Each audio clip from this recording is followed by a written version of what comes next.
مزید اسلامی ویڈیوز دیکھنے کے لیے ہمارا یوٹیوب چینل سبسکرائب کریں اور لائک کرنا نہ بھولیں۔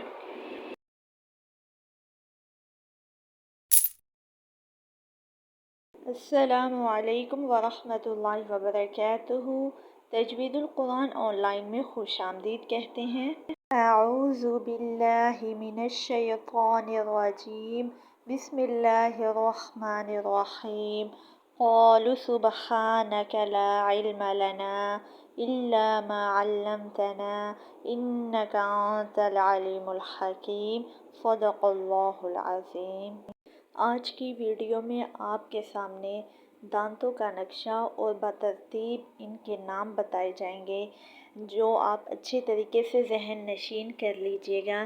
اس سے اگلے لیسن میں آپ کو مخارج حروف بتائے جائیں گے انشاءاللہ۔ تو چلے شروع کرتے ہیں۔ تو سامنے والے دو دانتوں کو ثنایا کہتے ہیں، ٹھیک ہے۔ جو اوپر کے سامنے دو بڑے دانت ہیں وہ ثنایا کہلاتے ہیں، یعنی ثنائے علیہ کہا جاتا ہے، اور نیچے والے دو دانتوں کو بھی ثنایا کہا جائے گا۔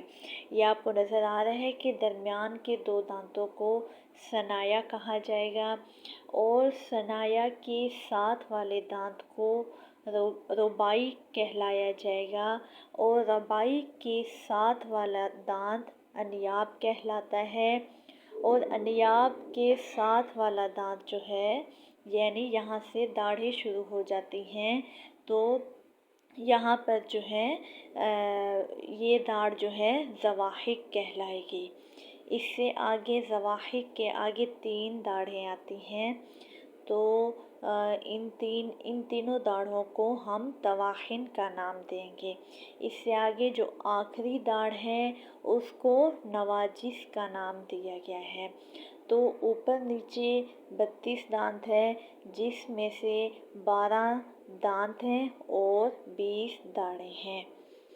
اب دانتوں کے نقشے کے بعد اب ہم آتے ہیں جو ہے ڈیفینیشنز کی طرف، تاکہ آپ کو جو ہے ان دانتوں کے نام اچھے طریقے سے یاد ہو جائیں۔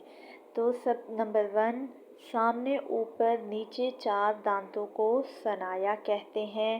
اوپر والے 2 کو ثنایا علیہ اور نیچے والے 2 کو ثنایا سفلی کہتے ہیں، یہ میں آپ کو بتا چکی ہوں۔ نمبر 2، ثنایا کے دائیں بائیں اوپر نیچے دونوں جانب کے 4 دانتوں کو رباعی کہتے ہیں۔ نمبر 3، رباعی کے ساتھ اوپر نیچے دونوں جانب نوک دار دانتوں کو انیاب کہتے ہیں۔ نمبر 4، انیاب کے ساتھ اوپر نیچے دونوں جانب 4 داڑھیں ضواحک کہلاتے ہیں۔ نمبر 5، ضواحک کے ساتھ والی اوپر نیچے دونوں جانب 3 داڑھیں طواحن کہلاتی ہیں۔ یہ کل 12 ہیں۔ یہ ذہن نشین کر لیجئے گا کہ جو 3 داڑھیں ہیں ان کے نام ایک ہیں، اوپر نیچے، تو یہ کل ہو گئے 12۔ نمبر 6، طواحن کے ساتھ والی اوپر نیچے دونوں جانب بالکل آخری 4 داڑھیں نواجذ ہیں۔ تمام 20 داڑھوں کو اضراس واحد ضرس کہتے ہیں، یعنی 12 دانت ہیں اور 20 داڑھیں ہیں، ان تمام 20 داڑھوں کو اضراس کا نام دیا گیا ہے۔ نوٹ: سامنے والے نیچے کے 2 دانتوں کے علاوہ حرفوں کی ادائیگی میں نیچے کا کوئی دانت یا داڑھ استعمال نہیں ہوتے۔ زبان کا وہ دائیں بائیں کا حصہ جو داڑھوں سے لگتا ہے اس کو حافہ کہتے ہیں۔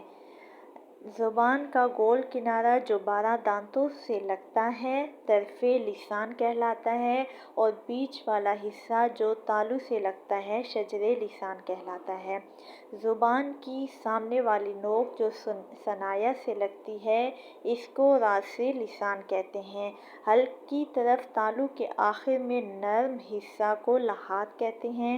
دونوں ہونٹوں کو بند کرنے کو اطباقِ شفتین اور دونوں کو گول کرنے کو انصمام شفتین کہتے ہیں۔ صدق اللہ العظیم۔ اگر آپ ہمارے چینل پر نئے ہیں تو ہمارے چینل کو ضرور سبسکرائب کریں۔